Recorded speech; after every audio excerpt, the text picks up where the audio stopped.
दोस्तों, हम जानते हैं कि माँ के ऊपर बड़ी कहानियां बनी, माँ के ऊपर बहुत पिक्चरें बनी, माँ के दिल के ऊपर तो बहुत बड़ी सीरीज बनती है कि माँ का दिल कैसा होता है। पुत्र चाहे कितना भी नालायक हो, माँ उसको बड़े लाड लड़ाती है, माँ कभी उससे नफरत नहीं करती। आमतौर से माँ और बेटे का कभी थोड़ी बहुत झगड़ा भी होता है, तो माँ जब बेटा ज्यादा बार बार किसी बात को जिद करता है, कहता है किसी बात को, तो माँ आमतौर से कह देती है कि अरे तू क्यों मेरा भेजा खा रहा है, तू मेरा क्यों दिमाग खाए चले जा रहा है। वो जो क्यों मेरा दिमाग खराब कर रहा है, क्यों मेरा कलेजा खा रहा है, क्यों मेरा दिमाग खा रहा है, उस दिमाग को खाने की झकझोर देने वाली घटना का हम आज जिक्र करते हैं कि ऐसी घटना जो मानवता के इतिहास में शायद ही किसी ने कभी सुनी होगी। वो घटना, एक 8 साल का बच्चा होता है। वो 8 साल का बच्चा खेलता है, उसके साथ कुछ साथी भी खेलते हैं। अचानक पड़ोस के घर से कुछ अजीबो गरीब किस्म की आवाजें उसको सुनाई देती हैं। पहले तो हिम्मत नहीं जुटाते थे, लेकिन जब वो आवाजें बंद नहीं होती तो उन आवाजों को सुनकर वो उसमें से एक बच्चा खिड़की से उसके घर में झांकता, जिसके घर से वो आवाजें आ रही होती हैं।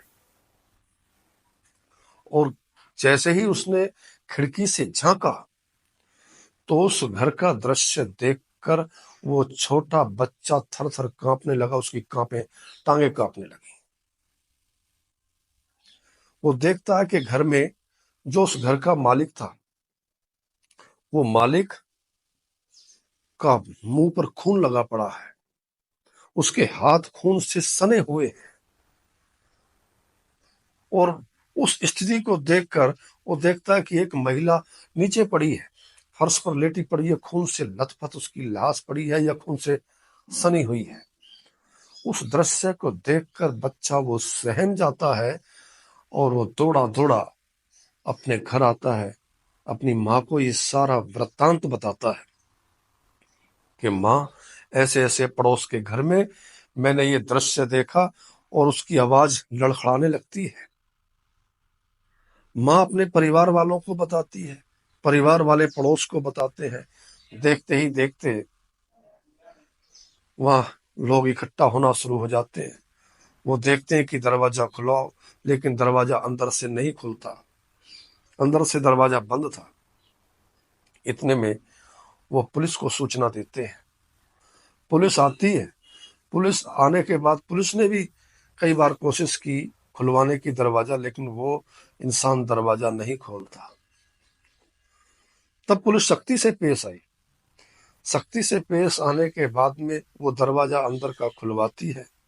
और अंदर का दरवाजा खुलवा कर जो वहां का दृश्य था, ऐसा दारुण, ऐसा विभत्स दृश्य शायद ही क्राइम के इतिहास में भी कभी किसी ने सुना होगा। ऐसा वो दृश्य है।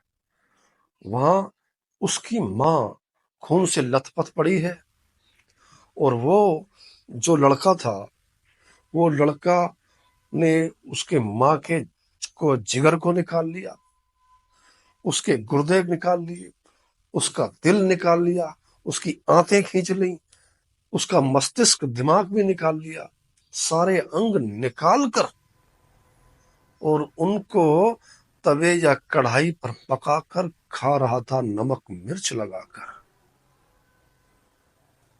पहले तो पुलिस भी हैरान रह जाती है, ये आखिर माजरा क्या है। ऐसा कुपुत, ऐसा कलयुगी बेटा। तो दोस्तों, नमस्कार, आदाब, सत श्री अकाल। मैं आपका अपना भाई मित्र राजीव गिल, जिस आज सच्ची घटना की कहानी को मैं लेकर आया हूं, वो ऐसी सच्ची घटना की कहानी है जिसको सुनने के बाद दर्शकों आपका भी दिल सहम जाएगा। आपका भी दिल डर के मारे बुरा हाल हो जाएगा कि आखिर ये कैसे हो गया। ये घटना की कहानी होती है, ये 28 अगस्त 2017 की कहानी है। ये महाराष्ट्र राज्य के मुंबई के पास कोल्हापुर डिस्ट्रिक्ट पड़ता है। कोल्हापुर डिस्ट्रिक्ट में एक इलाका पड़ता है जिसको कहते हैं माकड़ वाला वसाहत। ये वहां की घटना है। एक छोटा सा परिवार है, बड़ी मुश्किल से जिंदगी बसर करते हैं वो लोग। एक बूढ़ी उस घर में माँ होती है, दो बेटे हैं। माँ का नाम यल्लामा रामा कुचा कोरवी है। दो बेटे हैं, बड़ा बेटा राजू कुछ कोरवी है और छोटा सुनील कुछ कोरवी है। ये सारा परिवार बड़ी अच्छी तरीके से रहता है, लेकिन आर्थिक तंगी इनके पास बनी हुई थी। और आर्थिक तंगी के साथ में जो छोटा बेटा था वो पहले से ही कुछ विकृत बुद्धि का था, विकृत मानसिकता का था। उसके कारण उसके बच्चे, उसकी पत्नी भी उसको छोड़कर वहां से चले जाते हैं। वो आए दिन दारू पीता होता है, गलत कामों में जाता है। वो बार बार मना करते हैं लेकिन वो नहीं मानता, इस करके उसको छोड़कर चले जाते हैं। बड़ा बेटा भी अलग रहने लगता है, राजू। अब बचे उस घर में माँ, जो यल्लामा रामा कुचकोर भी, और उसका छोटा बेटा सुनील कुचकोर भी। माँ को थोड़ा बहुत गुजारा करती है, वो विधवा होती है, लेकिन आप सोचकर हैरान रह जाएंगे। वो माँ, बूढ़ी माँ, करीब 65 साल के आसपास की उसकी उम्र होती है, 63 साल के। वो गली गली जाकर कोल्हापुर की, वो इलाके की, यानी कि माकड़ वाला वसाहत इलाके के गली गली जाकर फेरी लगाकर ठेले पर रखकर कुछ कंघियां बेचती है, कुछ शीशे बेचती है, कुछ गुब्बारे बेचकर वो अपने घर का खर्चा चलाती है, घर का गुजारा करती है। लेकिन वो कलयुगी बेटा सुनील, वो कुछ नहीं करता, ठाली रहता है। कभी इधर से पैसे कमाए, कभी उधर से पैसे कमाता है, गलत धंधों में जाता है। 28 अगस्त सुबह की बात है, 10 बजे के करीब उसको लत लगी कि मुझे आज दारू पीनी है। वो अपनी माँ से, यल्लामा से कहता है कि माँ, मुझे आप पैसे दे दो, मुझे दारू खरीदनी है और दारू का मुझे बहुत मन करता है, मैं दारू पीऊंगा। वो कहती है कि मेरे पास कोई पैसे नहीं है। वो कहती है नहीं, मुझे, वो कहता कि मुझे पैसे चाहिए। अभी वो सुबह को वो जब गुब्बारे बेचने जाती है, उसकी आमदनी भी इतनी नहीं हुई थी। उसके बाद में खाना बनाती है, रोटी बनाती है उसके लिए, लेकिन वो जिद करता है कि रोटी नहीं खाऊंगा, कुछ नहीं करूंगा, मुझे पहले पैसे चाहिए। वो कहती है कि बेटा, मैं आज इतना पैसा नहीं कमा पाई। अगर तू पैसे लेना चाहता तो खुद क्यों नहीं कमा सकता? तू अच्छा खासा करीब 30-32 साल की एज तेरी होती है, और 30-32 साल का यंग, तू पैसे नहीं कमा सकता? तू अपनी माँ, जो बूढ़ी माँ है, जो घर घर जाकर वो कंघियाँ बेचती है, गली गली जाकर वो अपना कुछ सामान कंघी सी से बेचकर, गुब्बारे बेचकर गुजारा जैसे तैसे करती है, और वो पैसे जो घर के साग सब्जी के लिए खर्च होने थे तो उनको दारू में खर्च कर देना चाहता है। वो खूब समझाने के बाद भी उसका बेटा सुनील नहीं मानता। वो जिद पर अड़ता है, वो मना कर देती है कि बेटा मेरे पास कोई पैसा नहीं है। वो घर से चला जाता है। जब घर से चला गया तो दोपहर बाद करीब 1 बजे के करीब वो घर वापस लौटता है। जब वापस घर आया तो वो नशे में आता है। उसने दारू पी होती है, और दारू के नशे में आकर वो रसोई के पास जाता है और रसोई से चाकू लेकर आता है, और चाकू से माँ ने लाख प्रयास किए कि बेटा तू मुझे मत मार, लेकिन वो बहसी तरिंदा, वो माँ भक्षी राक्षस, वो एक अपने माँ की रिक्वेस्ट नहीं सुनता।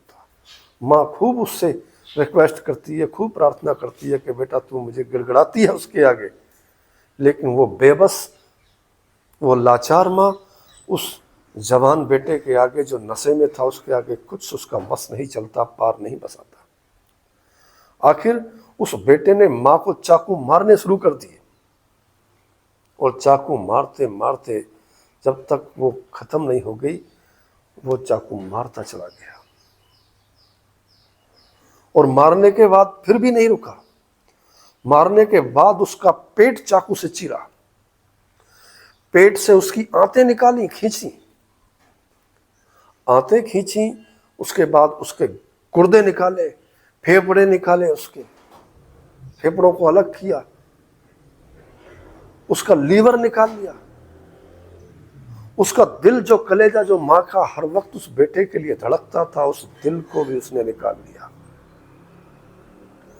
उसके बाद उसने खोपड़ी पर चाकू मारा, खोपड़ी पर चाकू मार के खोपड़ी के अंदर से मस्तिष्क को, दिमाग को, भेजे उसको निकाल लिया, भेजे को, और सारे हाथ और मुंह सना हुआ उसका खून से लथपथ उसने सारे माँ के अंदरूनी अंग निकालकर एक कढ़ाई में पकाना शुरू कर दिया। उस पर नमक और मिर्च लगा दिया, नमक मिर्च लगाकर सारे अंगों को पका रहा था और खा रहा था। कुछ पक रहे थे, कुछ खा रहा था। तभी वहाँ अजीब सी आवाज़ें घर में आ रही थी, तो वो पड़ोस के बच्चे वो वहाँ खिड़की से झांक कर देखते हैं। जब खिड़की से झांक कर उन्होंने देखा कि ये हैरान रह गए उस दृश्य को देखकर। वो बच्चे अपने घर में जाकर बताते हैं, उनके परिवार वाले इकट्ठे हो जाते हैं, परिवार वाले पुलिस को सूचना देते हैं। वहाँ पुलिस मौके पर पहुँच जाती है और पुलिस बड़ी मशक्क़त के बाद उसका अंदर का दरवाज़ा खुलवाती है, और खुलवाने के बाद में पुलिस भी उस दृश्य को देखकर हैरान रह जाती है। उसके चेहरे पर एक भी ऐसा पश्चाताप का चिन्ह नजर नहीं आ रहा था कि उसने ऐसी बड़ी घटना अपनी मां के साथ में कर दी। लेकिन पुलिस उसको गिरफ्तार कर लेती है। मां की लाश को, मां के बॉडी को वो पोस्टमार्टम के लिए भेज देती है, साथ में फॉरेंसिक रिपोर्ट के लिए, फॉरेंसिक टेस्ट, डीएनए टेस्ट कराने के लिए कि शायद ये माँ भक्षी, नरभक्षी दरिंदा के मुंह में क्या वाकई में माँ के मांस के, माँ के जिगर के, माँ के मस्तिष्क के, माँ की आंतों के टुकड़े थे। उसके दाढ़ दांतों से फॉरेंसिक टीम वो टुकड़े निकालती है, टुकड़े निकालकर वो डीएनए टेस्ट के लिए भेजती है। और जब डीएनए टेस्ट की रिपोर्ट आती है तो वह हैरान हो जाती है सारा पुलिस प्रशासन, क्योंकि वो वाकई में उसकी माँ के टुकड़े थे, उसने वाकई में ये घटना की थी। वो जेल में चला जाता है, जेल में जाकर उसको अपना वकील कर लेता है। वकील करने के बाद में इस केस की सुनवाई जो डिस्ट्रिक्ट कोर्ट कोल्हापुर की होती है, वो 8 जुलाई को अदालत का फैसला आता है। 8 जुलाई 2021 को जब ये फैसला आता है तो उस फैसले में हाई कोर्ट के जज ने स्पष्ट कह दिया कि ये ऐसा मामला है कि इसको सुनकर हर इंसान की रूह कांप उठेगी, और इसको कोई और सजा या सजा कम करी जाए ऐसा नहीं हो सकता, क्योंकि ये माँ भक्षी दरिंदा है। अगर ये जिंदा रहता है, अगर ये जेल में भी बंद रहता है सारी उम्र, हो सकता है कि ये जेल में भी किसी के साथ ऐसी घटना करे। जब उसके टेस्ट अखबारों के माध्यम से पता चलता, जब टेस्ट करवाए जाते हैं उसके बारे में पता चलता है कि ये दरिंदा, ये सुनील को वो आदत थी, वो कुछ बिल्लियों के, कुछ पशुओं का मांस वो खाता था, उनके अंगों को पका पका कर खाता था। लेकिन उसकी ये आदत ने ऐसी घटना कर दी जो माँ के अपने अंगों को भी खा गया। अदालत कोल्हापुर की फैसला सुनाती है, उसको मौत की सज़ा सुनाती है, हैंग टिल डेथ, कि जब तक उसकी मौत ना हो जाए तब तक उसको फांसी पर लटकाया जाए। साथ ही उसको एक संवैधानिक व्यवस्था हमारे हिंदुस्तान के अंदर होती है कि सज़ा कोई भी हो, उसके खिलाफ अपील करने का 1 महीने का वक्त होता है कि अगर वो अभियुक्त, जो दोषी करार अदालत ने दे दिया था, जो आरोपी था पहले, अगर वो अभियुक्त उस अदालत के फैसले से नाखुश है तो 1 महीने के अंदर अंदर उससे उच्च अदालत में वो अपना याचिका दायर कर सकता है।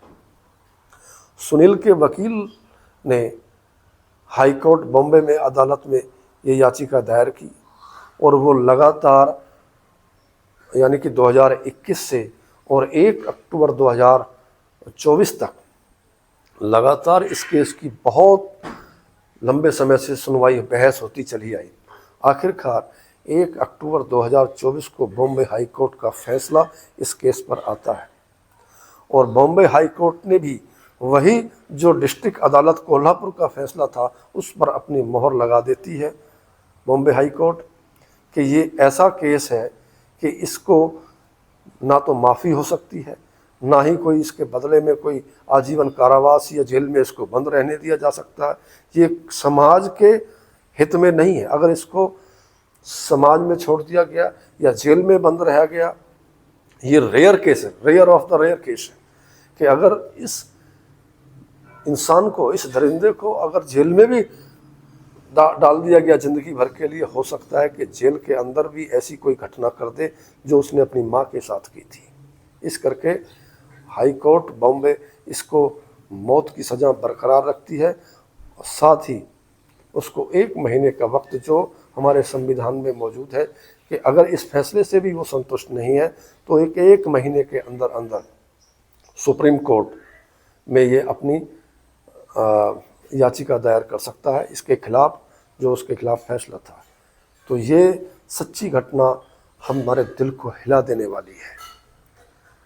तो दोस्तों, इस घटना के पीछे सुनाने का मकसद किसी की भावनाओं को ठेस पहुंचाना या डराना नहीं है, बल्कि सावधान होना है। ऐसे दरिंदों से, ऐसे लोगों से हम समाज को सावधान करें, अपने आप को सावधान करें, सुरक्षित रहें, सही से रहें। धन्यवाद, नमस्कार।